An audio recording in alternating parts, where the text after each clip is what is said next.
I don't. Oh, there we Okay, there go. we There are. we go. I'm Got it. I'm now recording. Okay, yeah. Yeah, I'll just start briefly again. My name's Catherine. I use she and her pronouns.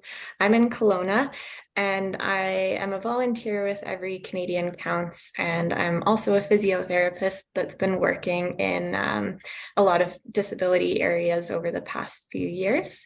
And I worked in Australia during the rollout of their National Disability Insurance Program, so I kind of have some first-hand knowledge in that respect of how it went there, and hoping to bring some of that to Canada. So with me, we have Hubert van Niekerk, Bill Cowie, who are also Every Canadian Counts volunteers and superstars and do most of the work for us.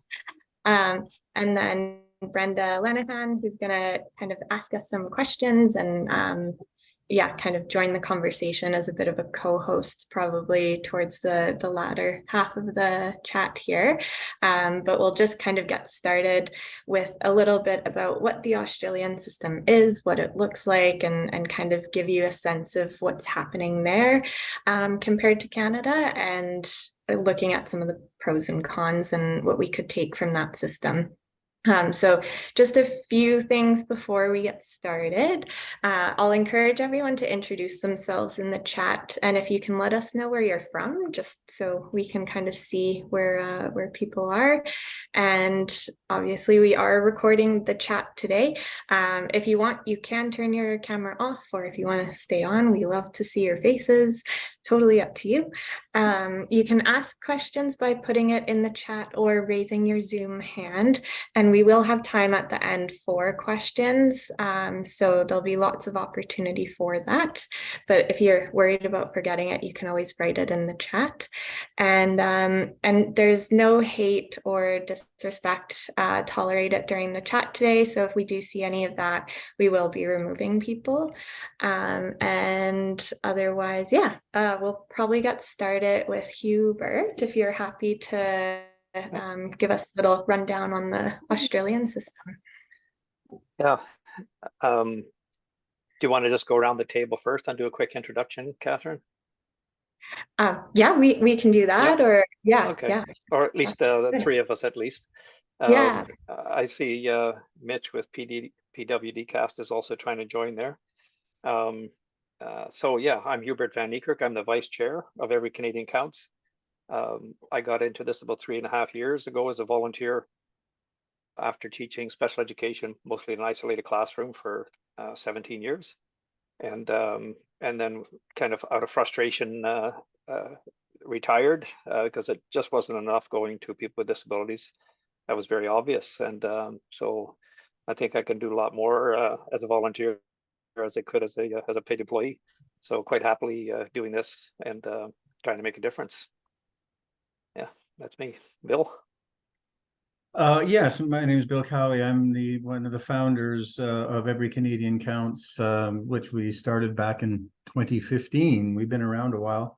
My background is I've been an international development consultant working with what is now Global Affairs Canada and with the UN, that sort of thing. But it overlapped with a chair of a developmental services organization here in Ottawa called the Ottawa Carleton Association for Persons with Developmental Disabilities. And I want to give a shout out to them because they have been from the beginning our biggest supporter. And in fact, we're a spin-off from that organization. Yeah, I mean, other than the fact that, I've been sort of leading this, been in the front of this charge or been part of the front of the charge for these last 6 years. I can only say that what's been transpiring in the last 1.5 years in this country with respect to from the federal government in terms of persons with disabilities has been very positive, very inspirational, and we just hope to take it that one last step and make sure that people get the services and supports that they need. Yeah. So I'll this part of the intro is mostly read off of a script. I'm in Ottawa, by the way. I'm in Ottawa. Yeah, I'm in London, Ontario, and so as I mentioned, most of my interest in special ed came from along with some personal stuff too, but came from, I don't identify as having a disability, but I did teach in a special education specialist type of setting. And that's where most of my drive comes from now, as far as trying to make a difference here. So yeah, it's about 2014, I think, Bill, that you started Every Canadian Counts. December 31st. And I think, yeah. And I think it was 2016 that actually you met with the Minister Qualtrough in Australia, along with the leaders of the NDIS, the National Disability Insurance Scheme in Australia, to talk about the possibility of starting one in Canada. So it's been kind of a go ever since. And you know, let's see here, where am I? Yeah, it's just since then we believe the minister does support our idea of a national disability insurance plan, but with the Accessibility Act and lately the National Disability Benefit Act, it has really taken up a considerable amount of time. And she recently, I think it's going back about a year ago, she recently spoke about what would be the next big challenge for disabilities in Canada. And really thought that she was talking directly to us when she said that. And we just think that the next big challenge is this National Disability Insurance Plan. And we're hoping that at some point in the near future, there might be an announcement along those ends, but we'll see. So we're not competing as Every Canadian Counts, ECC. We're not competing with everybody else for that piece of pie for support. We just feel there's a bigger piece of pie needed, or a bigger pie needed, and so we're not fighting for that little chunk and continuously applying for funding. We don't have those worries at the moment. So, but we want to see all groups unite, individuals and groups support this plan. So we want the government to take initial steps in the creation of a publicly funded national disability insurance program that will strengthen the Canadian economy and advance the inclusion agenda by addressing the needs of the most marginalized group in Canada, persons with disabilities or disabled people. Persons with disabilities are the most marginalized group in Canada, experience the highest rates of unemployment and poverty. They are the last item on most agendas and often totally forgotten. Regardless of the province or territory, support services for persons with disabilities are underfunded, inadequate to task, as evident in long waiting lists for services in every area. The support system also suffer from inconsistent application of benefits, inflexibility in delivery, and are bureaucratically nightmarish to navigate.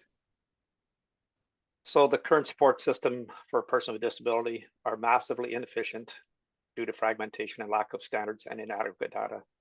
Australia, whose disability support system were identical to Canada over a decade ago, addressed the problems comprehensively through the creation of a national disability insurance program, what they called the National Disability Insurance Scheme. The impact of the Australian program has been profound and deep, increasing GDP by about 2%, generating employment for PWDs, allowing mainly women to re-enter the workforce or education, and fostering innovation. The NDIS was created after major research study into the Productivity Commission of the Ministry of Finance. Just a few considerations. The issue of inadequate supports for persons with disabilities is well understood and recognized by the disabled individuals and the families that require these services, but it is actually not widely recognized or acknowledged by the public at large. The architecture and structure of the disability support system in Canada emerged in the 1970s and has remained the modus operandi since then. The system is simply not suitable to the task. A new funding model is in order that meets demand and is sustainable and economically beneficial. Such a model exists in Australia with the NDIS, which was fully implemented in 2017 after doing test areas, and we want it here. So so kind of you have to ask, how do we get there? So the first step really is the research to prove it's needed. People with disabilities might say, and have said, are you kidding? You know, it's already been researched to death. And about a year ago, we actually met with the minister to discuss the way forward in the desire to provide better disability supports for Canadians. We emphasize that if we are to go forward, there would need to be more research to get to where we wanted to go. When posted actually to social media, some of the reactions were quite wide ranging, you know, that we had met and that we need research, with a number of people expressing, you know, exasperation and that this was yet another route in place for real action. And that, you know, the situation of persons with disabilities, disabled people, had been studied to death, and there was little patience for more. And even possibly that every Canadian council must be getting paid by the government to try to push this agenda forward. So on that last point, I think it's been known that, you know, we're volunteers, we're a nonprofit, and kind of proud of that fact. We're not saying that we wouldn't accept some money for getting the research started in the future, but at the present time, that's where we are. And so we want research into the feasibility, viability, and reliability, desirability of a national disability insurance plan to prove that it's needed. This is in recognition that such an idea is new to Canada. There's no design to the plan, and there's no cost benefit analysis in place for such a plan. There's no understanding of how the federal provincial interactions and territorial interactions would occur under such a plan, and how it would affect existing disability insurance regimes, many privately held, nor what the criteria would be to be included in such a plan, especially given the wide-ranging disparities in current provincial delivery systems. So there's questions that need to be answered before launching this major plan. And by major, we are talking many billions of dollars a year. Even though we'd like to sort of copy and paste what Australia had done to cut the corners, we really do need to do our own. I don't think anybody would ever say copy and paste Australia's model. We have the advantage of seeing what they have, what they did wrong, what they did right, and make it even better for Canada. And the research will show many purposes, not the least of which engaging and familiarizing the wider Canadian public to the idea, an idea that we would all pay for by wage deductions. It will also allow us to change the discourse surrounding disabilities, because the plan would not be seen as welfare, but investment in people for the future. So research is really the first step. And the conclusion here is a little bit edited by the Australian shutout report, which they did, where people told their stories. The closure of institution was one of the greatest social policy changes of the 20th century, but the social and economic segregation that followed was atrocious. Closing doors is one thing. Making fundamental changes to our policies and programs and changing the way we think is another. People with disabilities want to bring about a transformation of their lives. Younger disabled people don't want to live in long-term care homes like our chair, Jonathan Marchand. They want their human rights recognized and realized. They want the things that everyone else in the community takes for granted. They want somewhere to live, a job if able, better health care, a good education, a chance to enjoy the company of friends and family, go to sports events and go to the movies. They want the chance to participate meaningfully in the life of community. And they're hopeful. They desire change, and they want others in the community to share their vision.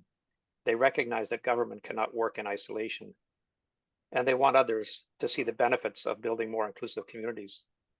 For years, people with disabilities have been excluded, forgotten, and ignored. Disability voices have become louder and now demand their voices to be heard. With your support, we can do this through a national disability insurance plan. The time is now to begin that process by pressuring the government and parties to adopt our plan. The time is now to begin that process, pressuring government parties and officials to adopt our proposed resolution to conduct comprehensive research into the feasibility, desirability, and viability of a national publicly funded disability insurance plan. A national disability insurance plan would embody all long-term and chronic disabilities from cradle to grave. It would be paid for through wage deductions like employment insurance or CPP deductions. And this plan was also, it had received unanimous support from all parties in Australia and received 85% approval from the general public at a referendum. So we want similar result in Canada. We all need to be our MPs' most well-known constituent to move this forward. That's where I'd like to end it at the moment. And I'd like to pass it back, I think, to Catherine. Catherine has worked in other areas of the world, especially Australia, when it was being rolled out at the time. So, Catherine, please. Yeah, so I could definitely go on for a while about stories from when I was there. There's one particular case I was working with that I think illustrates what an amazing change it was in that moment for them. And this particular family lived about 3 hours south of Perth on a farm, and their little one had a disability, and the family was, you know, kind of struggling to care for him, give him the support that he needs, and keep the farm going and make it to appointments.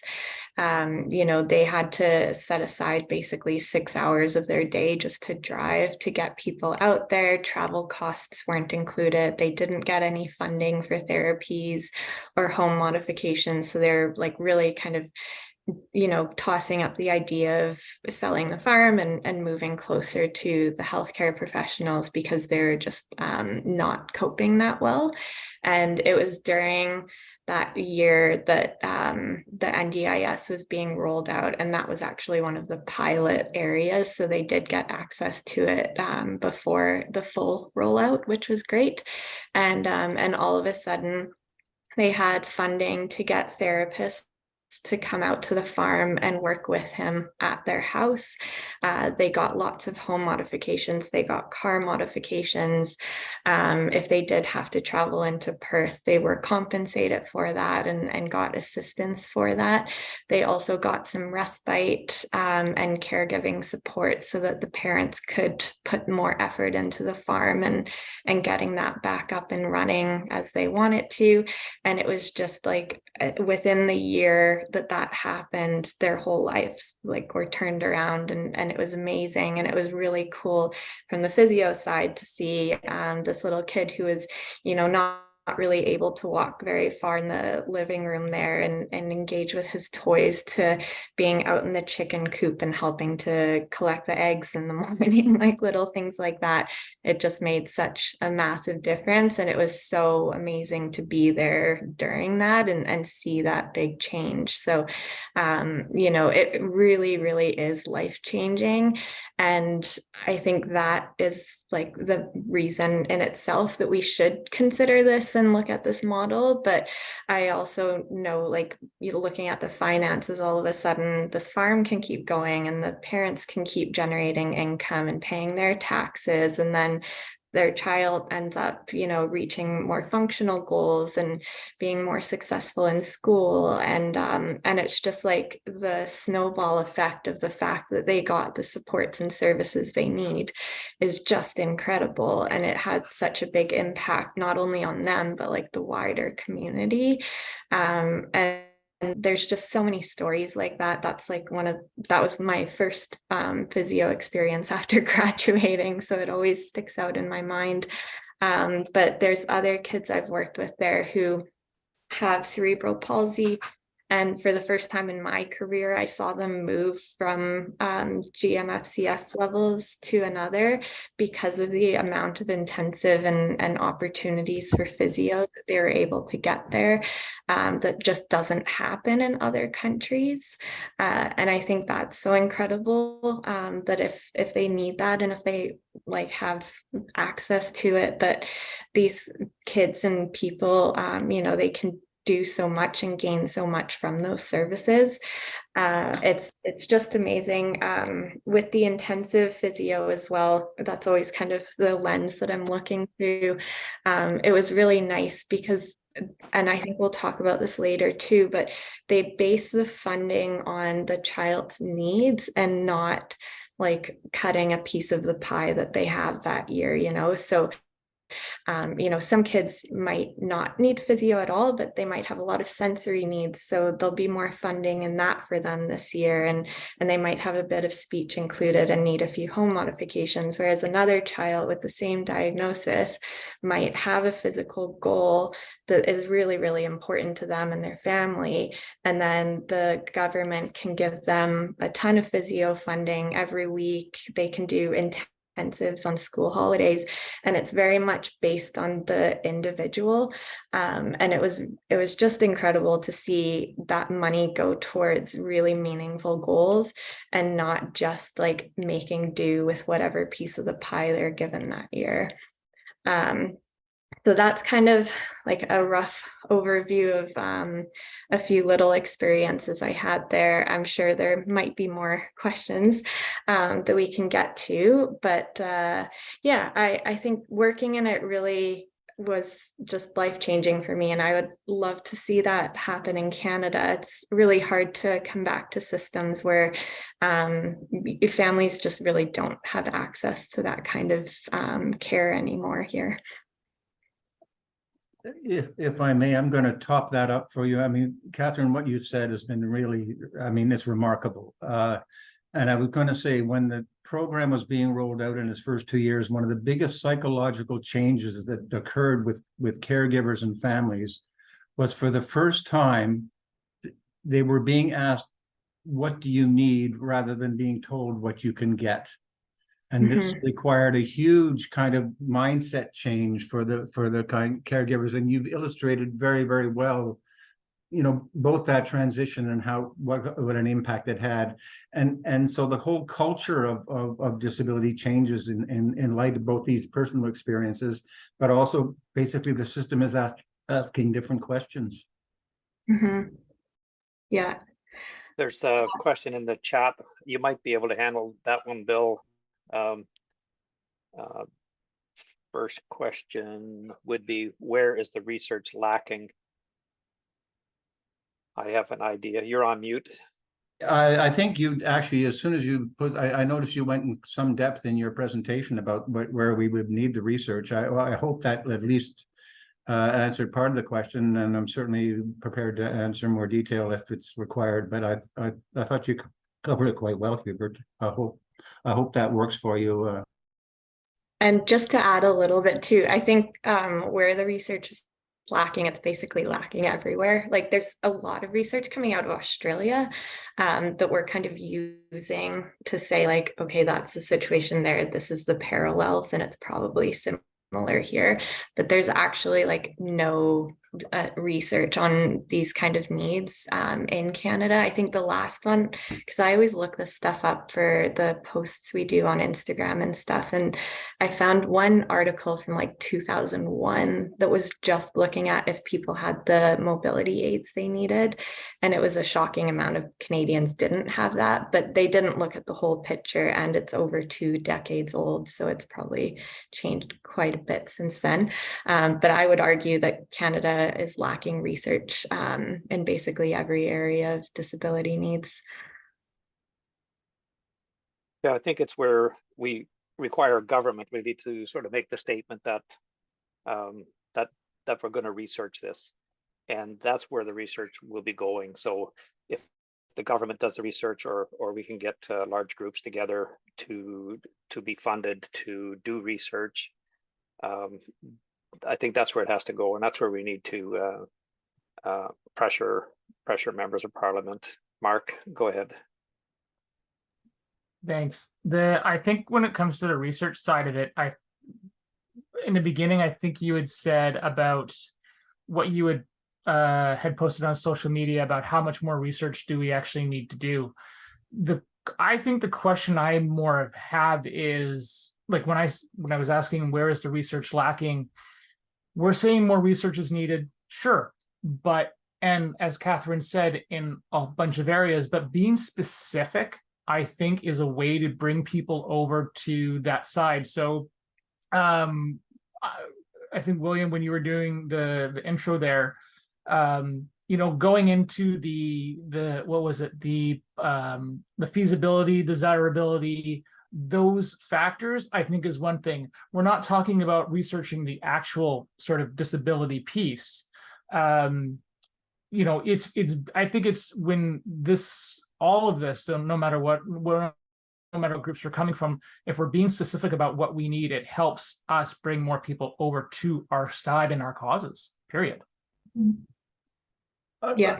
I think you're absolutely right. I mean, we need, I mean, the research that also has to be done is actually the actuarials that would go with the research. In other words, how many people have chronic disabilities? What is the cost associated with providing them with the services they need over their lifetime? And how does that translate into a premium that you charge the Canadian taxpayer every year? I mean, that's in a nutshell is the real challenge. We're going to have to at some point come to the Canadians with a dollar figure. How much is this going to cost you? Yeah. And I think sorry, go ahead. I think that's another problem too, because there's what organization has any accurate numbers? The government doesn't, in terms of how many people have ADHD, autism, Down syndrome. Who's got any accurate numbers? No, I don't think anybody does.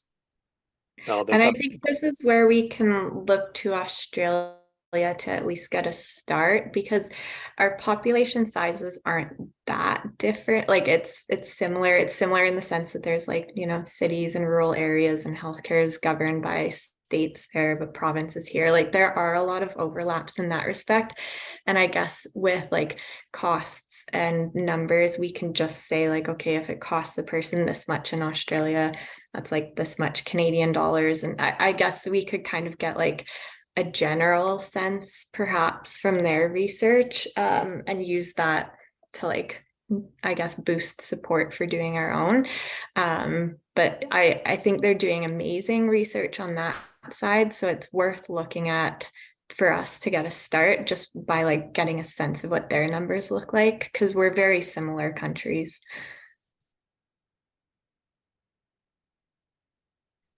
Yeah, does that answer everything for now, at least?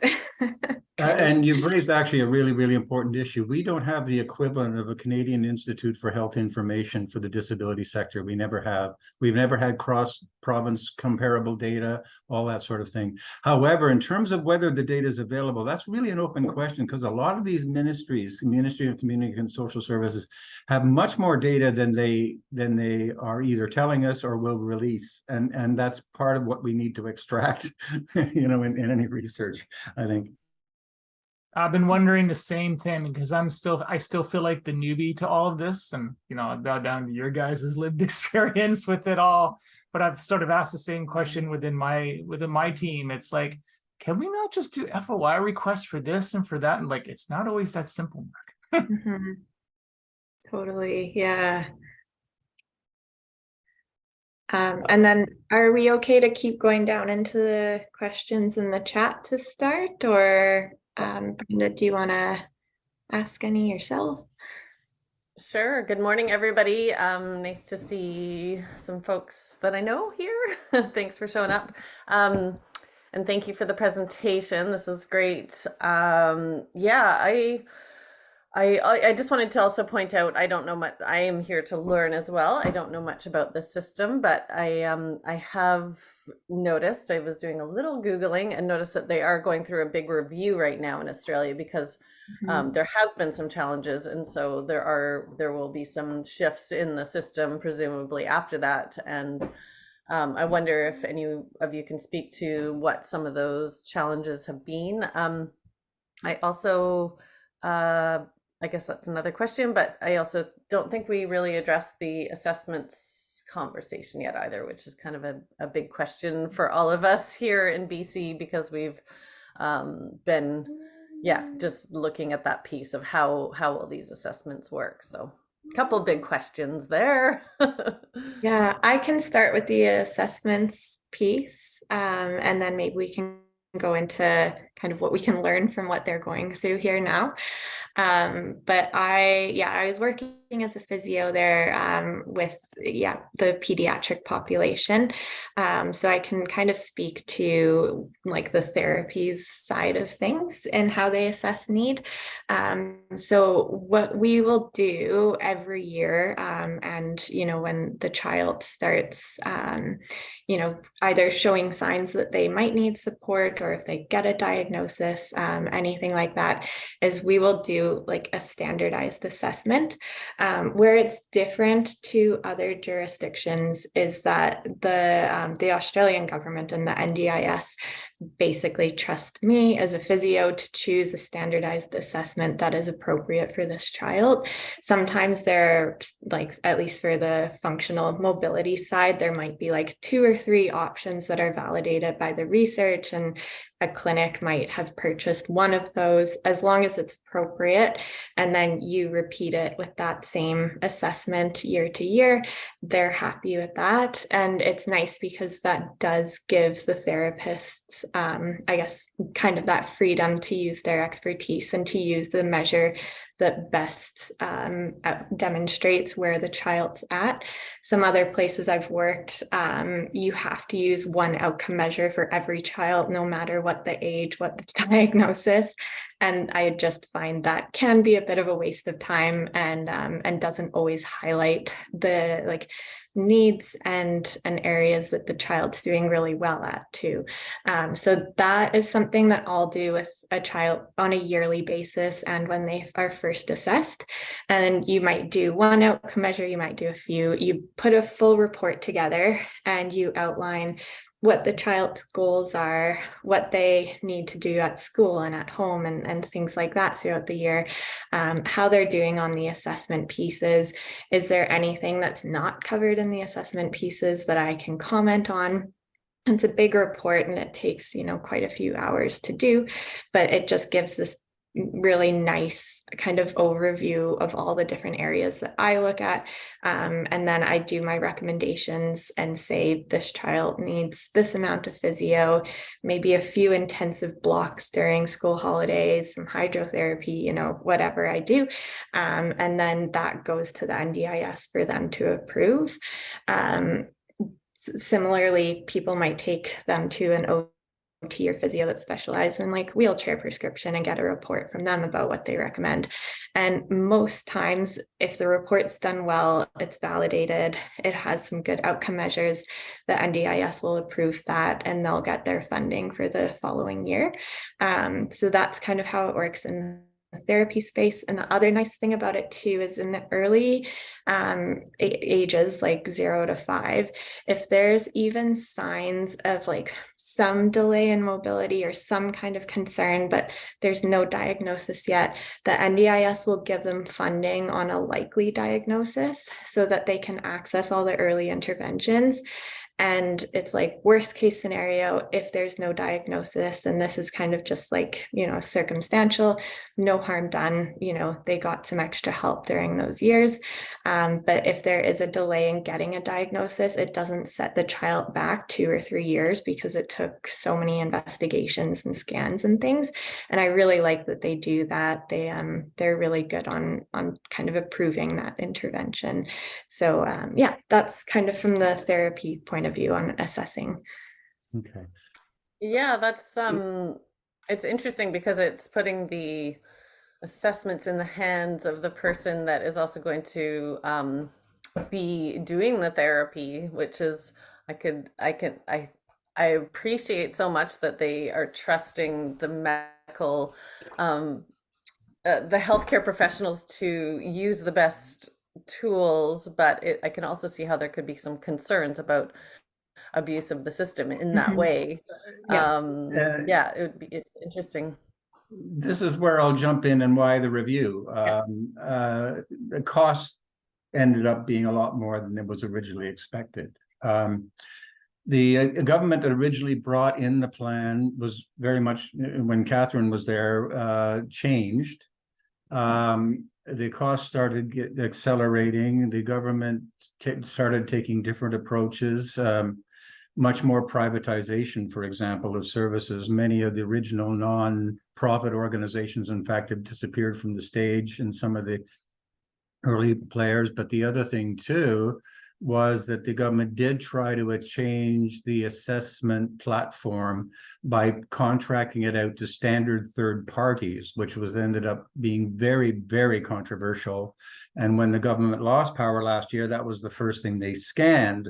So this whole issue of assessments and mechanisms, and are people being self-serving? Oh, well, there's always a danger, and all that sort of stuff. And this is all part of the investigation. Unfortunately, we have the Australian experience to learn from. But yes, I mean, I'm a little bit concerned we're getting a bit too much into the details of a program that doesn't yet exist. and I mean, I know you want those questions answered, but we won't have those questions answered until we actually have the research and, what kind of so on. And the advantage of the NDIS was the first time it was able to gather horizontal data across the system and actually set standards of performance and what was an effective intervention and an outcome. Because one of the problems for us, autism, for example, is there was all sorts of theories of interventions being advocated for from a whole different set of constituencies that were entirely unproven in terms of their effectiveness.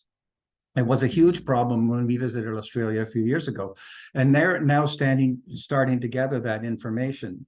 The NDIS, through its horizontal data collection, was the one that came to the realization that early intervention in autism before age 5 was what worked. And it's also one of the reasons why the NDIS has a priority early intervention, because they see early intervention as a key to maximizing any possible recovery or, amelioration or benefits and that sort of thing. But the review itself is there have been cost drivers that, you get big money like you did. It's a $53 billion program in Australia right now. You're talking big money. You start getting corporate interest. You start getting health organizations getting involved, all that sort of thing, and with the management and all that sort of stuff, driving up costs and all. So they're having a look at all of that kind of stuff, and so that's to address the why the review question. Yeah, that's it'll be really interesting to see the shifts they make after that review. Because some of those problems, like Kathy was pointing out, some of those are problems that we experience here in our system, just a lack of control on hourly rates, and there can be some abuse of the system here as well for those that have the privilege of having any funding at all. And actually, fraud was a problem, by the way. Yeah. Right. Yeah, I see Mark's hand is up, but I think you had a question. I think it was you, Mark, that put in sort of what was the thing that ticked it over.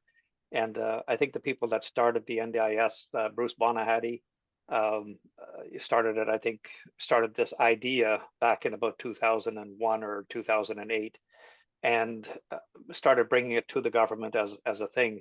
And Bill Shorten, the same person who's in charge now of doing the review, who really didn't have a background in kids with or people with disabilities, was charged with finding out what the situation was in Australia. And he took a year to go across Australia to find out what was going on, to the reliability, viability, those kind of things, what if it was needed. And at the end of the day, he said, we have to put this in.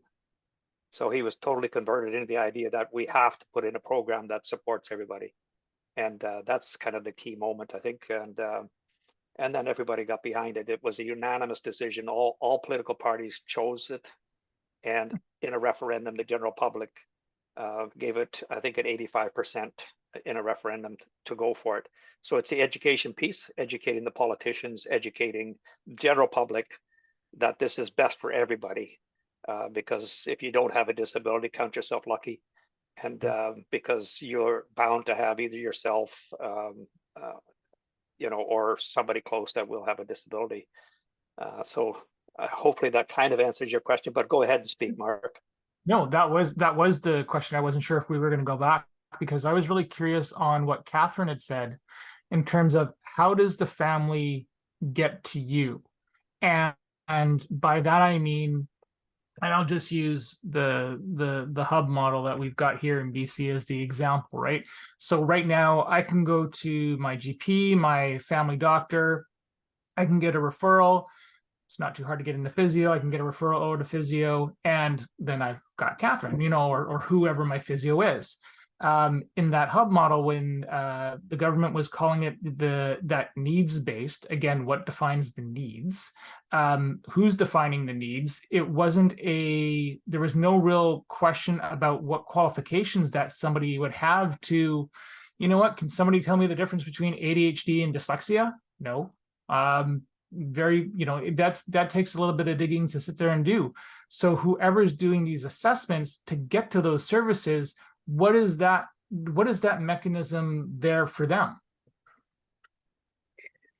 So if I understand correctly, sorry, correct me if I'm wrong, you're wondering like how the people who are doing the assessments on the children getting like their information, is that it? Let's pretend. Okay, well, best example. I have a child, 2 of them downstairs screaming right now. I'm sorry, honey, my wife. And we know that there's something just not fitting quite right. Like, why are they late in their milestone or what have you? Okay, normally I would go to my doctor here, and either he might refer me over to a pediatrician, or maybe he'll just refer me directly to a physio, who knows, or whatever service that we may deem to be that he may see, because he's got more knowledge than me. Mm-hmm. So what is that mechanism look like in Australia? Yeah, it's similar. So they probably go to their family doctor first. Sometimes, especially in the rural communities, it'll be a community nurse or something like that. And they'll do a referral, just as you said, to a pediatrician or directly to a physio. There was instances where I had families come in, because their child wasn't reaching something the way they thought, or, there's some concerns there. And I was the first one to assess and, see. In that instance, because it's before like they've touched base with anyone, that appointment itself would probably be paid for privately, which can be a problem because a lot of people wouldn't have access to that. But if that's how it happened, I would then, go back, send them to a pediatrician, make sure they get all the assessments, but also during that time, apply for early intervention funding. But it works very similar to how you explained in Canada. It's just if they don't have the funds or the means to access physio or OT or, psychologist, whatever it is right off the bat, it would just be going through that public health side and getting into the pediatrician first. Oh, thanks. Yeah. So, Brenda, I'm not able to sort of keep track of the chat. There's lots of questions. The assessment piece. I also, so going back to Karen's question about assessment across disciplines for individuals who have complex needs or co-occurring conditions, how is it coordinated? And that was a question that came up for me, is like, I see, so my son has complex needs, and we do have, a team, and right now, there's no assessment. There's not really an assessment for his needs. He got into the at-home program, and then there's a certain bundle of funding that you get with that, but there's no we have a team and a team approach, but there's no team assessment or any team factor that determines what he's getting. Everyone knows he only just gets this box, and then this team does work together to deliver that box of goods. But I guess, is there any mechanism for sort of that team approach and across, if someone came to you and it was obvious that they had, that they should be assessed for ADHD or autism, and that maybe it wasn't in your realm to support them, or that maybe you needed different disciplines to come in and to work with you. Just how is that coordinated? Absolutely. Yeah, no, I have an example of that too. Again, when I was starting out there, and everything was being rolled out. So it was super fresh. No one really understood things very well at that time. I had a child whose family and doctor applied for funding for everything because he was given an autism diagnosis and they just wanted to, you know, throw as much help as possible. But this particular child was like more athletic than me, and just kicking my butt in everything that we did and was doing awesome and had literally no physio concerns whatsoever, but was having a lot of like speech and sensory needs that were popping up at school and a lot of other areas that are not in my scope. We just, you know, talked to the NDIS, transferred that funding that they had gotten for physio and said, let's put it all into OT for a term and see if that helps with the school goals. And they were fine with that. He went off my caseload, and that worked really well for them. And with the at-home program, it is lovely that like you get this little bundle, but there's been so many times where I see kids and I'm like, actually, you're doing fine. And I wish that I could give you the physio piece of this pie to go take to your OT and meet these goals, because that's actually where you're really needing it right now, but they can't. So then they're like, well, I might as well come because I have the funding for it. And I'm like, well, that's not great either, because like there are other kids who like really need physio and could use that funding, or you could use this funding somewhere else, but there's no flexibility. So that's, I think, where the Australian model is also doing it really well in that respect. There are 120,000 persons with disabilities in Australia who are getting funding under the NDIS that had never had any services in their life. Yeah, Yeah, it's huge. And I think currently there's 550,000 on NDIS, if I'm not mistaken. Yeah. And then there's a supplementary program as well called the Information and Computer Capacity Building Program, which is a $150 million program that actually helps people, caregivers and so on, navigate the system, provide information, quality control, all that kind of stuff as well. Yeah, and I just hope that if the system is ever implemented, that Catherine is overseeing the operational side of things. I think one of the things too that I think would help if it's rolled out here is just having like caps on prices. And it's not unheard of. Like I think BC does that with dentistry even, like you're just limited on that, because I know like I'm from Calgary and the prices are just very different from province to province. But I don't think it would take much regulation to like look at the market, look at the costs of running these programs and say like, okay, you're not going to like double your appointment costs when this is rolled out just because you can. Be like, this is realistically what things cost right now, and they can reevaluate that year to year. You can make it non-profit. Like there's a lot of ways around it. I think there's benefits to it being delivered privately because you have less like inefficiencies that you would get in a hospital system. But there's just some simple measures I think could prevent the fraud and the price gouging that they experienced. There was a question there that is it provincial or federal, and it is federal, and the money is intended to go directly to the person with the disability or whoever they designate. Just a clarification. I did catch that one question on there. And then there's something about the gatekeepers here. I guess the thing too is we really got to get to the point where this is actually a public policy that's in place, because all of these kinds of questions on how it's going to work are going to definitely be part of the public discourse, and the professional associations and everybody else will be involved. And I mean, the kinds of questions you raise are really, really important. But you know, and you know, when when we get to the point where this becomes operationalized, these are the kinds of questions that are going to have to be answered and addressed. And so you know, and what I foresee perhaps is something like a conference or series of conferences across the country when this, for example, supposing the government has decided to introduce a publicly funded disability insurance plan, then the public participation process begins. Okay, what is this going to look like? Beginning negotiations with the provinces and how they operate and how that's going to articulate itself.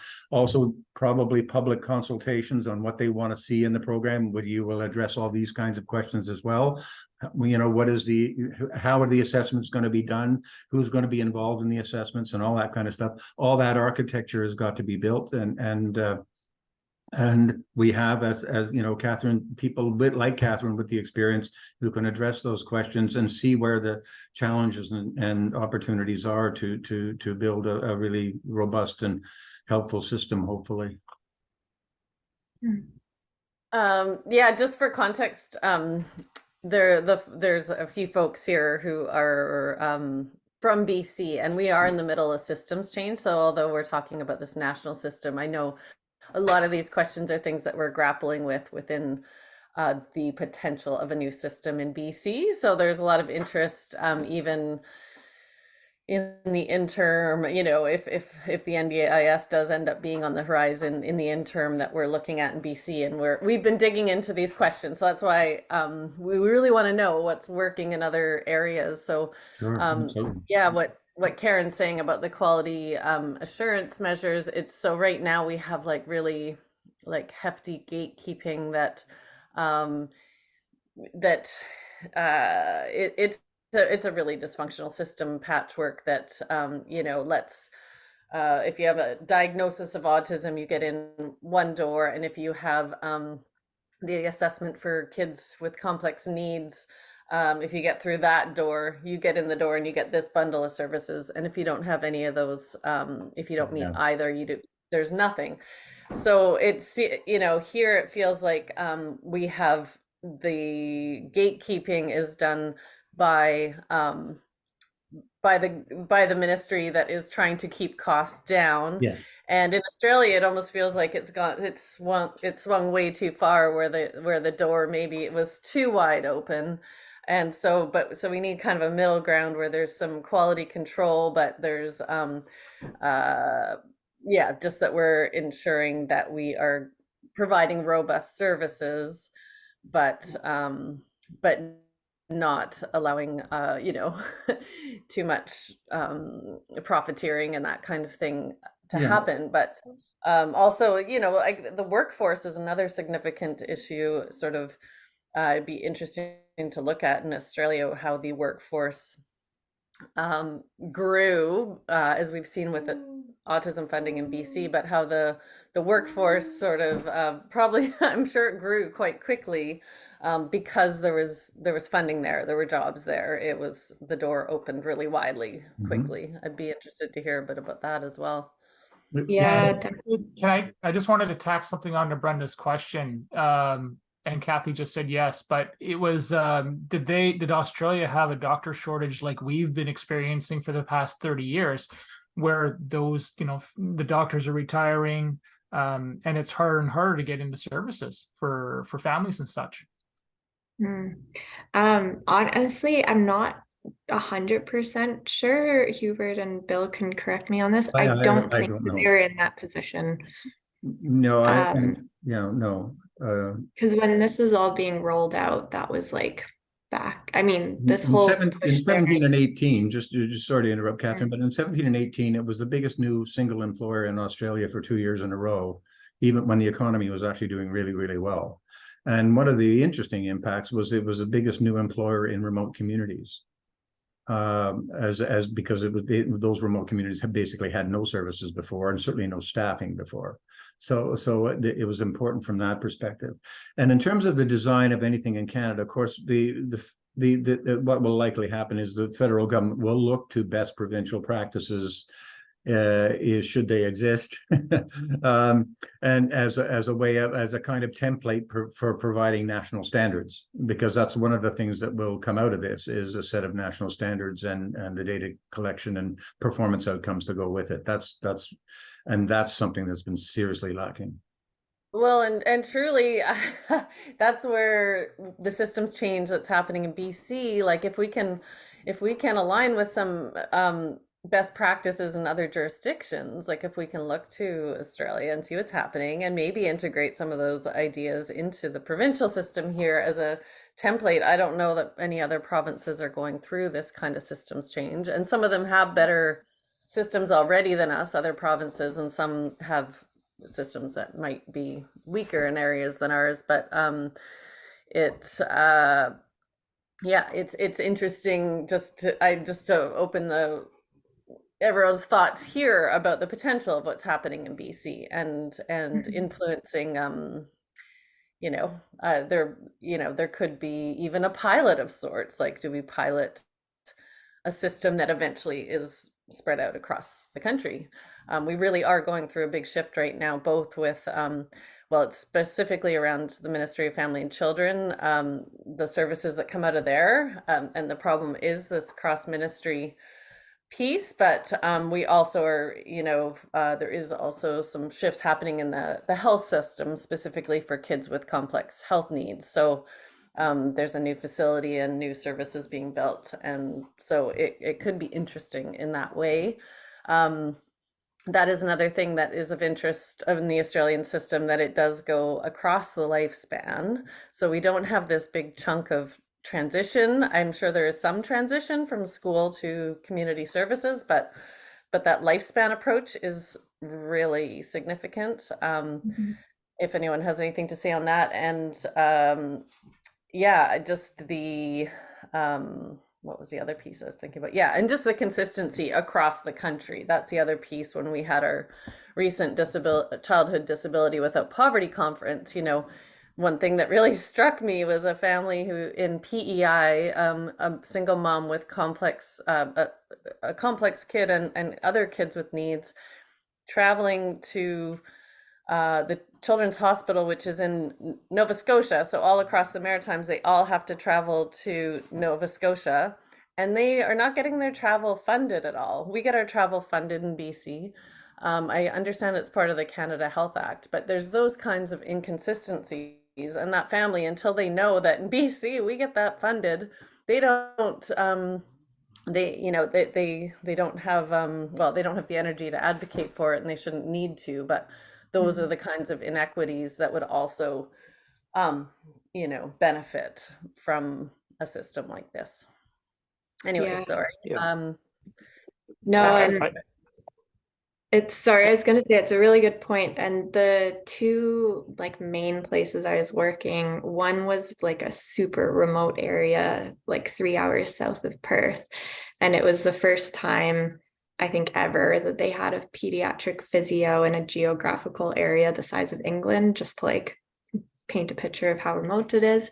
And the other one was Adelaide, which is a pretty big city in the capital of South Australia. And it was very consistent in both those areas. And I think one of the things that has motivated all of us is the fact that it's just so inconsistent and fragmented across Canada. It's tough. Yeah, I just want to add as well, every time you mention Adelaide, I was there for a year teaching in Australia on a work exchange. Cool. And I think that was exactly when they were talking about the NDIS coming in. It was 2010, because about halfway through the year, kids were getting services, and all of a sudden they weren't, because I think that was the shift that was sort of happening. I don't think we're going to, the people that were doing the physio, the fittings for the wheelchairs and all that kind of stuff, and actually coming in and doing physio, all of a sudden it stopped, because I think they thought that new system was going to come in and these other people were going to be out of a job. So it worked out. I mean, it was all kind of confusing. One of the things they admit in Australia is that they tried to put it in too quickly, and they ran into problems not having those things. They just wanted to get support to everybody as quickly as possible, which I think is admirable, but they do admit that they tried to put it in too quickly. I think it could certainly be argued, how can it be too quickly when people need services? And but that was something they did say. The quickness actually had because it actually ended up with weak assessments, and by within 6 months people were asking for reassessments, and the program hadn't been built for reassessments. And that's one of the dangers of going too quickly, is the assessment mechanism that you're all very concerned about, and rightly so. That's one of the things that wasn't sorted out at the beginning.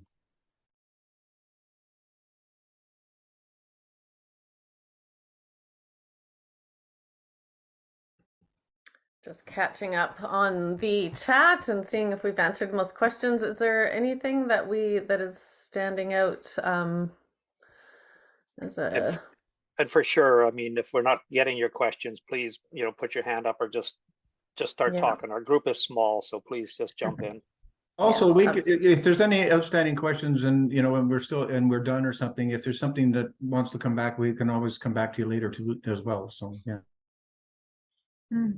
And one actually, Kathy, you put something in a chat, and I think you meant to put it as a private message, but just I'll let you speak to the contents of it, but the issue she just raised and pasted was really an awesome example. And actually we just went through this with our son, where because Owen has his autism diagnosis, but when we went for one assessment at one location, we could not claim it through our extended health because that person wasn't a physiotherapist. They didn't have, I think they were in a BI, I can't remember what it was, but it wasn't able to be claimed back. So we were out.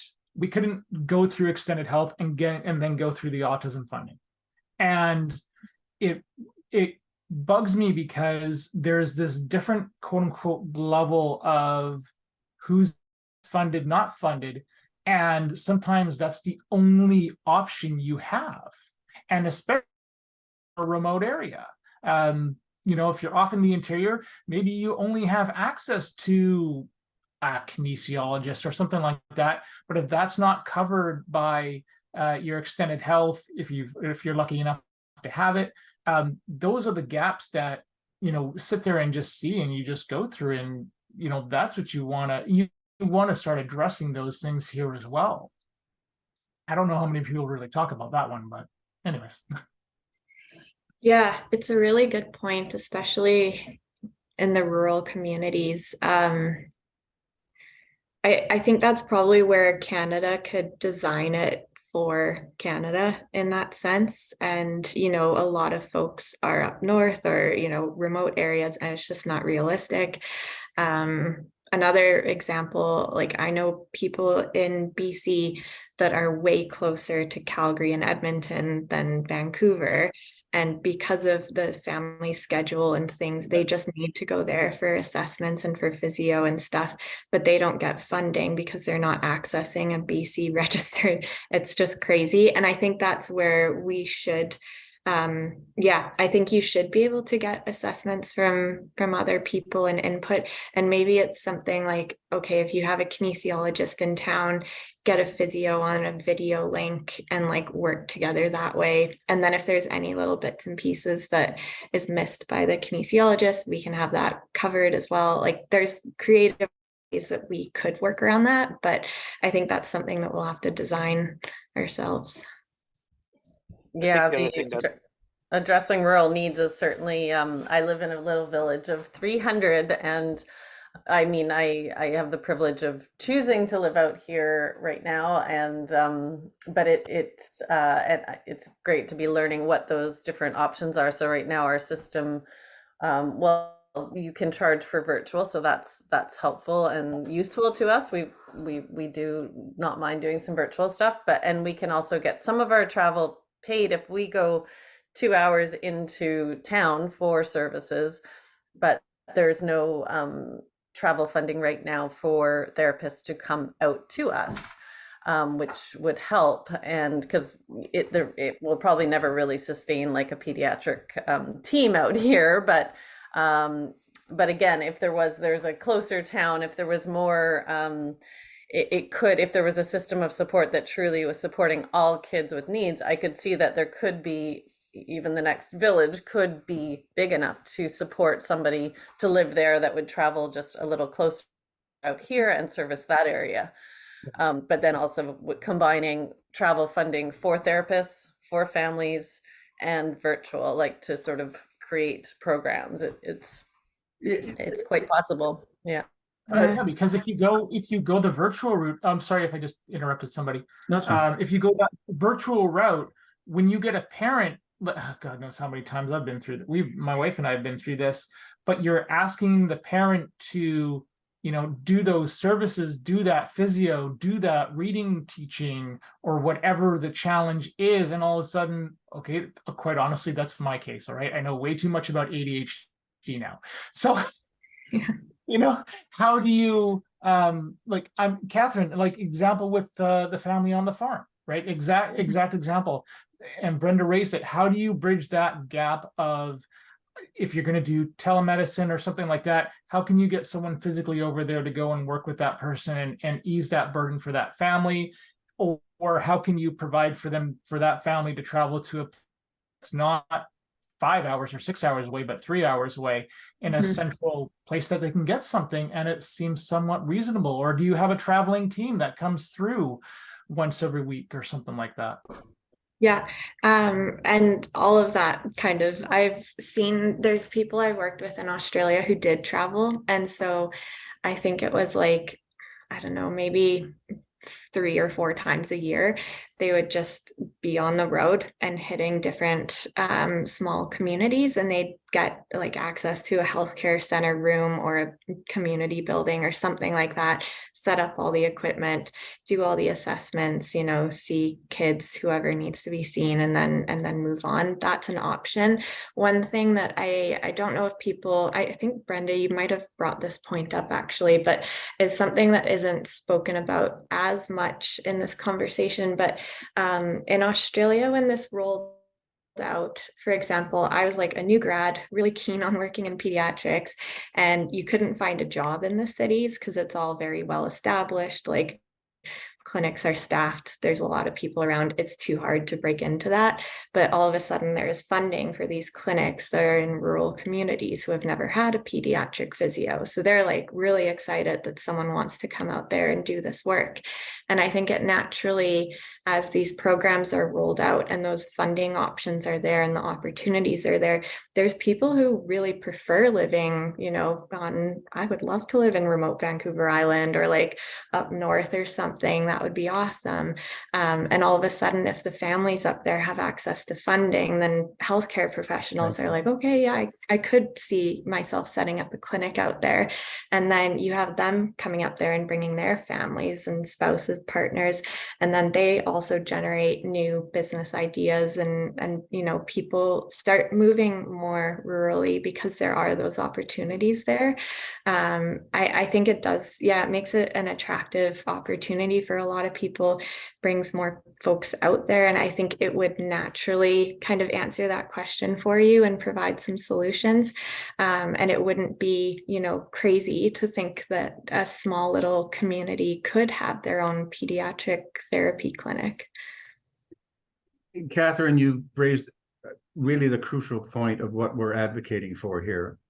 Appreciate what we're advocating for in a National Disability Insurance Plan, the NDIP as we call it, is we're looking for a new funding model. That's basically, and all the things that you've talked about and all the things that could be done or should be done and so on, the purpose of the NDIS is to provide the funding for that, for all of that. And so that is the support that we're trying to build here. We're trying to build support for this idea that we need a new funding model of a nature of this kind of National Disability Insurance Plan. And the questions these are all operational questions that are all very fair, but until we get the funding model in place, none of it's going to happen. Yeah. So I just want to make it clear what we're advocating is a funding model, right? And how you want it, and what you want is something you're going to have to scream and yell and shout about, we need this if we're going to have this funding model, right? And that's perfectly legitimate, and that process will have to be engaged as this funding model rolls out. And so I just want to make sure that the big picture doesn't get lost here. For sure. Yeah. Very much like the the bill that was just passed. For those that, I don't know if everybody knows, but there was just a bill passed federally for the Canada Disability Benefit, which is very exciting. But so that is the funding, that is the stamp saying we're going to fund it, but the next year is about the regulations, creating the regulations that dictate what that looks like. So yeah, absolutely, Bill. If we zoom out and we can all get behind the idea that we need a new funding model that's equitable across the country. All of these questions are the things that everyone's going to be wrestling with as they hear that discussion, and also if it comes into play, this will be a huge discussion with lots of people across the country. I think But, Karen had a question, I think. Karen, yes, go ahead. Okay, sorry. I had a question. It was more related to that. Hi everybody. I was off camera because I was in my pajamas earlier, but it's early. So I think that it is really important to, I agree, pushing the funding model, getting the model in place, but the model needs to be held up by a solid foundation. And I think that in non-urban areas, it is very difficult when you're setting up a private practice system to have people serve those areas. So we have to look at different ways, like having contracted agencies in some areas so that families know that, because when you think about it, at the end of the day, if I'm a private speech path and I'm being paid for by an insurance, so I'm actually kind of looking for clients to pay my daily sort of bills. I don't have a lot of clients in non-urban areas. I'm going to go live, and we've learned this from individualized funding in British Columbia, I'm going to go live in an urban area where I have access easily to a lot of clients. I can sort of live my life here. So there is a need to incentivize people to be in rural and remote communities, but I have to sort of caution incentivization in terms of, we're going to pay off your student fees, or you're going to live in this thing and you're going to have this great job, doesn't always necessarily work. What works better is us to find people who already are from those communities and build the capacity from within. You're more likely, so when you do the other incentivization programs, like you were saying, Catherine, you're young and you're excited and you want to go to this rural area for a while, we're finding in research, it doesn't last very long. You're there for 2 years, 3 years, and then people are out. What keeps people there is that auntie lives down the street and they're from that area and they went to the local high school and they are there. So any sort of program also has to have a huge resource-based component to it. How are we going to improve the resources? Resources mean people resources in rural remote communities. So that was just, I know it's kind of a little off topic, but all of this, like you said, let's push for the funding first, and then try and solve some of these more complicated issues to make it actually operationalize and be effective and successful. Mm-hmm. Absolutely. I think that has to be crossed almost kind of at the same time as a lot of figuring this stuff out too, because you want to make sure that I get what you're saying, Karen, because it's always preferable to have someone who's been in the community, lived in the community, understands the community, whatever the size is, because they know and have grown up with somebody there. I think one thing is maybe when you look at the smaller communities, what makes it attractive for people to move there is another question as well. They might want to get out of the city. Nobody wants to be in Vancouver because way too many taxes now. I mean, you go there, everything just seems simpler in a smaller rural place.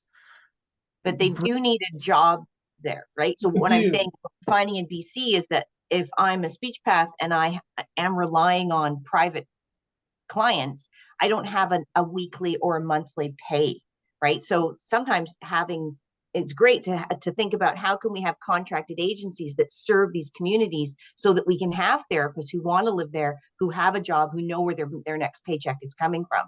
Because it's unfair to people in rural remote communities that they can't access the same level of quality of services, and they're having to deal with people who are less qualified in their area. So I think government also needs to say, look, we're going to have this sort of NDIS, this national insurance scheme, but we're system, but we're also going to have sort of some we're going to have contracted agencies, so people have quality people to choose from. Sorry, I interrupted you. I don't think anybody's. Now I'm doing it. I'm sorry. I don't think anybody's got an issue with the contracting. I think the issue where the contracting out comes in is the quality side of it. If someone's going to assess me, that's just a person. That I'm sorry, I don't want to assess somebody for ADHD, for or that piece of it. I want it to be a psychiatrist, a doctor, a GP. I want that there. I think that's where people will sit there and struggle, as opposed to, say, a private corporation that does it. No. That's not. Yeah, I'm good now. Yeah, I don't guess know if that's my the interesting. Oh, go ahead, Hubert. No, I just want to make sure my microphone keeps saying, or my headphones keep saying connected. So hopefully that's not coming through. A couple of things that I do want to just put in here. This program, if you get assessed in BC, you can move to PEI and it comes with you. So totally transportable across the country. And the other one is that there's caregiver support, so that either you can be the caregiver if you wish, or you can hire somebody to come in and be the caregiver. So it allows, and that's why in my initial thing was that many people, the caregiver who has decided to stay at home and look after the child because of all the needs that were required, now can actually hire somebody to do that and be able to go on with their career, and so they can do whatever they wish at that point. So those are 2 points I want to make sure that stick. And that is absolutely huge for our families who, we have kids with high care needs. And I was just saying that the other day, like I am lucky enough to have some enhanced respite support, which is very rare. And, but, I also feel like if there was a system that actually paid me to support my son, I certainly would have taken that in the early years, and I feel like it would have been a benefit to him, because it's up to me to focus on his speech, his communication development, his physical development, all of that. And I would have loved to choose at different points in time whether I was the paid caregiver at this point, and then now I want to start a business and I'm going to hire somebody, or I can't hire anyone because I live remotely. I think families would love to have those choices, and I think that would be a benefit. Well, it would be a benefit to the economy and to the workforce, and also to children's development, because we would make very smart choices, because we're all very engaged parents, and so we would choose when we want to do. It would definitely help the financial stability and just the overall stability of our families. I had something else I was thinking about, but I kind of lost it. I was just thinking about the difference between, with this, it sounds like for the most part, this is like, it's not, the system of support also sort of erases the cross ministry issues. Is that fair to say? Yeah, I think that's a big challenge here in BC and in other parts of Canada. Yeah, because it does seem, at least in BC, people get different things depending on where in BC you live sometimes. And I think it would be more consistent across the country. I think that's like the main thing that it would really kind of try to do at that organizational level. I don't know if you have more to add to that, Hubert or Bill. Well, it would do two things. It would provide consistency, but it was also provide more resources to address all the kinds of questions and considerations that have been before, or that have been presented here, including transport, including caregiving support, including incentives to rural communities. It's all that kind of stuff, and training of people from local communities to go to those clinics and offering those kinds of services. I mean, the system could, if it's properly funded, could do all that. And the thing is, if they're going to implement it, it's above all the pressure from people like yourselves that are going to, you know, say, look, this is the kind of stuff you have to cover. And that goes back to actually sort of the main point for us to be here speaking with you today in this very rich conversation. We have had support at the political level for this idea. We've had support from it's a priority resolution of the caucus of the Liberal Party right now. It's an idea that's sitting in the Senate. We've talked to across all political parties. So the political class, if you like, has been engaged. We've engaged with them fairly significantly, I think. There is support at that. What they have to see now is they have to see that there's a Canadian public out there that is also looking for this. And so what we need is basically people to sign up as supporters saying, look, we like this idea. Now, it doesn't necessarily have to sign up with ECC to do that. You know, I mean, that certainly improving our numbers of supporters would work to that end.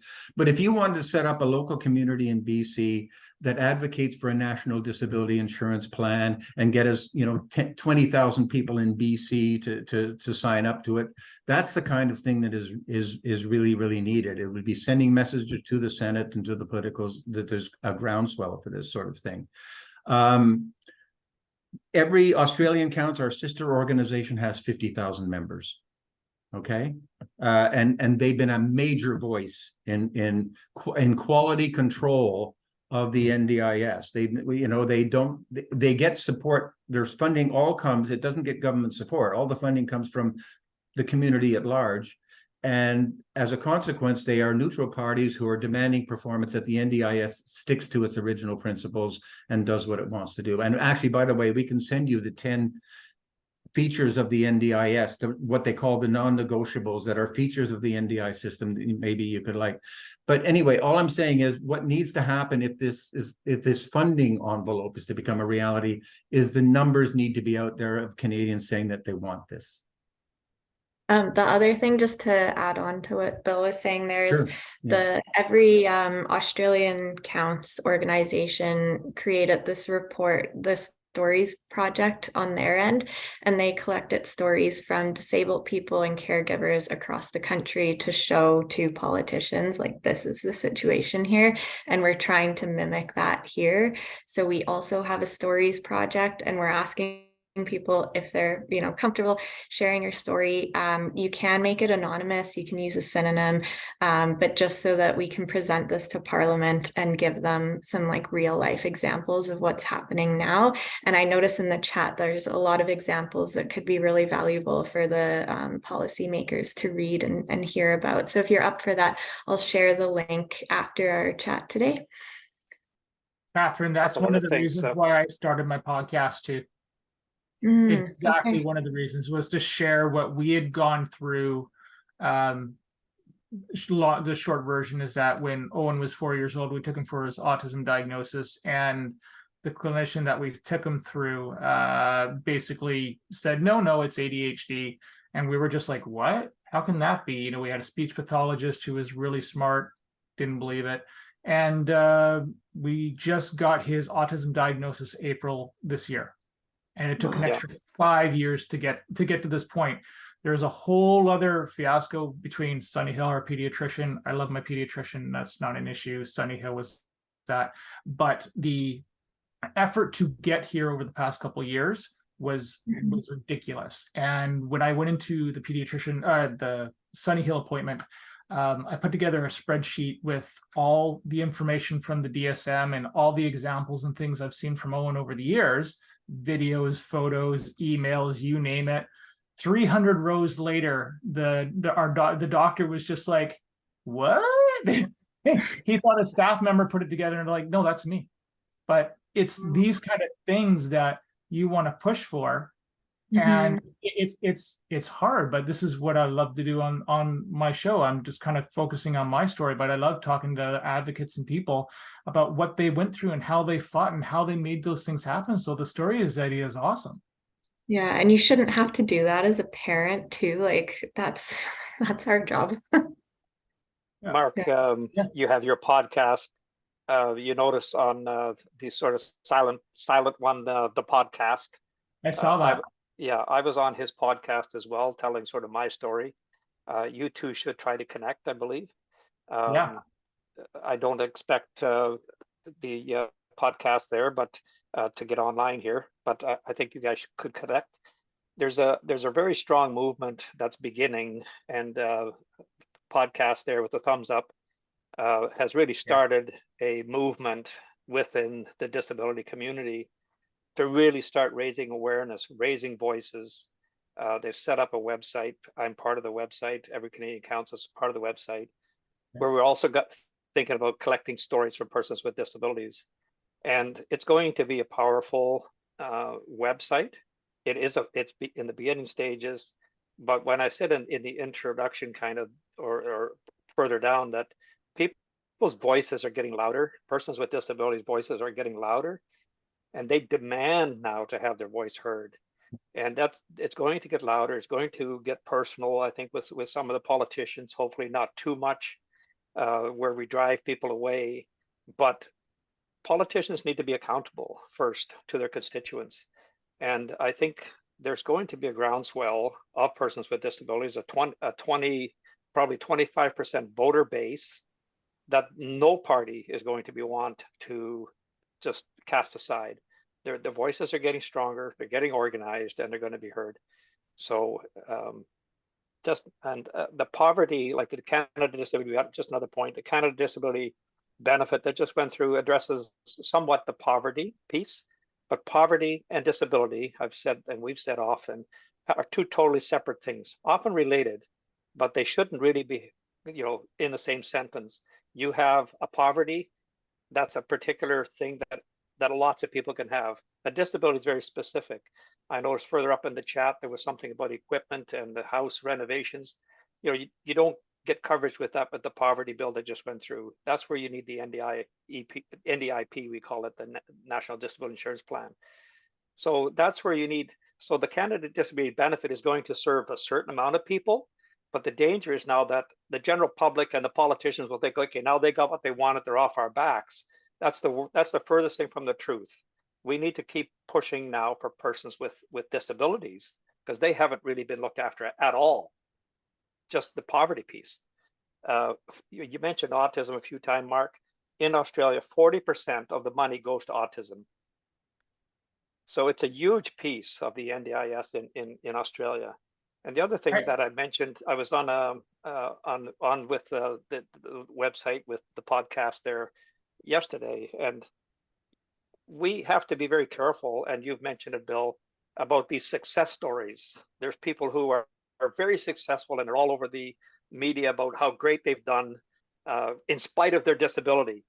Those kind of stories actually hurt our cause to some degree. It's nice to have a success story, but if you go to Australia and you look at the NDIS, that's where the true success stories are, because they got the funding, they got the resources they need to be successful, not because they somehow magically were able to rise themselves up out of the ashes and be successful. That's not how it works. It works for a few people, but generally speaking, they get funding and they get support from somewhere that makes them look really good. Those kind of stories can be quite dangerous to our cause.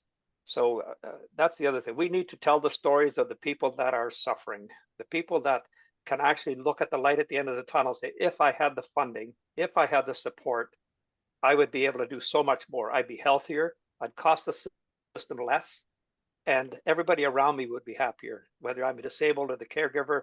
Family breakups, Kathy C., you shared how tough it was for 2 years. Those are the types of things you have to try to avoid. That's just my 2 cents at the moment. Yeah, I sorry. Big piece. Sorry, I just wanted to say when you were speaking there, it made me think about the shift in from sort of the medical model of disability to the social model of disability, and really, federally, like the changing of the definition of disability, the modernizing of it, so that people understand that the issue, that the suffering isn't the suffering is our challenges with the system. Are you telling everybody hello? It's Hi, our Owen. challenges with the system that creates the suffering. It's There's so much that can be done to support our needs, that it's shifting that I think there's a lot of great things happening and a big movement in the disability population, but getting the allies, getting the rest of society on board is really a big piece of it, and that's where that storytelling comes in. And not putting the blame on the person, but like. And I just want to say how wonderful it is to see Owen. A big part of the what we're doing here is persons like Owen. Hi. Cool. This is Oh, cool. I'm sorry. My son's Owen.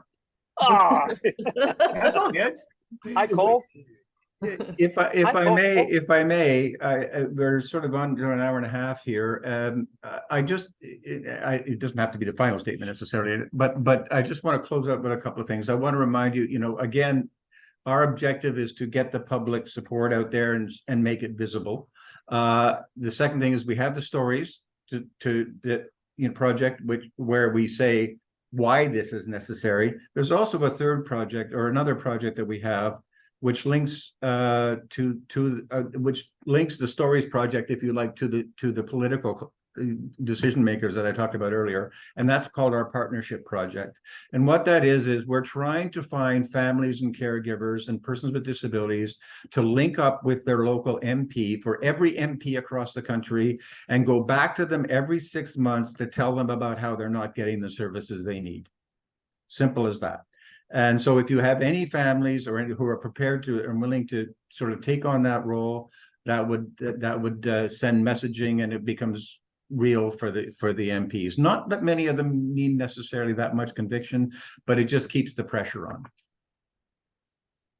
The other thing I wanted to chime in on, something that Hubert had said, and then I saw, Karen, what you wrote about the autism thing, but that 40%, that number that you gave. And Brenda, I'd love to hear your kind of your thoughts on this, but I think one of the biggest issues that we sort of have is that we sort of deal with things as these individual things. So it's ADHD, it's autism, it's Down syndrome, it's dyslexia. Autism, at least in BC, has got funding, but all the rest do not. So it's not just, hi, sweetheart. Sorry, my daughter just came in. When you have someone, again, disabilities rarely travel alone. They always bring friends, and they're not the good kind of friends. So it's not just being autistic. It's ADHD, or it's ADHD and autism. It is dyslexia and ADHD, or autism and ADHD. Down syndrome and dyslexia. Who knows? But that single issue thing that we have been thrown into has to end. And I think that's a big part of the problem. As much as we want to speak up for this, and this, right? We're not. It's like comparing. Nobody wants to compare cancers, right? Cancer just sucks. Period. So why you wouldn't compare one to the other? Why do we do the same thing with this? It is really all it should be not taken part and parcel. I don't know where I don't know what the balance or the right language would be is, and this is just coming straight out of my brain right now. But it's just a bit of a danger that I see, that we want to have everybody included in this, no longer the singulars. Exactly. Yeah. It we've kind of publicly stated how not so publicly, and I know this is recorded, but going with one diagnosis and calling it the national autism strategy, I always, well, what about everybody else, right? What about everybody else? In my 17 years of teaching in special ed, and very severe, to medically fragile, to all kinds of students, very seldom they only had one diagnosis. It was almost always multiple diagnoses, and quite often there was no diagnosis. You just had certain types of needs or behavior that you saw. So that's why this plan, I think, forgets about, to a certain degree, quite a bit about. Doesn't matter the diagnosis. Let's base it on need. Let's have an assessment. Let's look at all the information, and this is what the kind of support you need. It's Doesn't matter. it's a functionally autism or based Down. assessment. That's right. It's Yeah. about functionality, and it's not about diagnosis. It's about functionality. What do you need to function to the fullest of your capability, regardless of the source of the problem? And that's what ties this whole thing together. Yeah. Yeah, I'm just stating Hubert's point in a bit of a different language, that's all. But yeah, that's how it works. Yeah. Has anybody else, please, I certainly haven't been checking the odd time the side panel there with the chat, but please come on or restate it at the very bottom, because our time is kind of up, but we kind of want to stay with it a bit. We would love to do this again with those same people and keep the conversation going anytime, or contact us personally. We'll continue. everycanadiancounts.com, pretty simple. All of our information, a great deal of information is there. everycanadiancounts.com.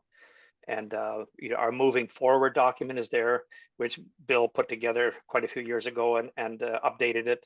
It tells you exactly sort of where we want to go, where we are, and where we're going, and how to get there, and how it works, how it works. it works, and the shutout report is also available from there, where the stories are.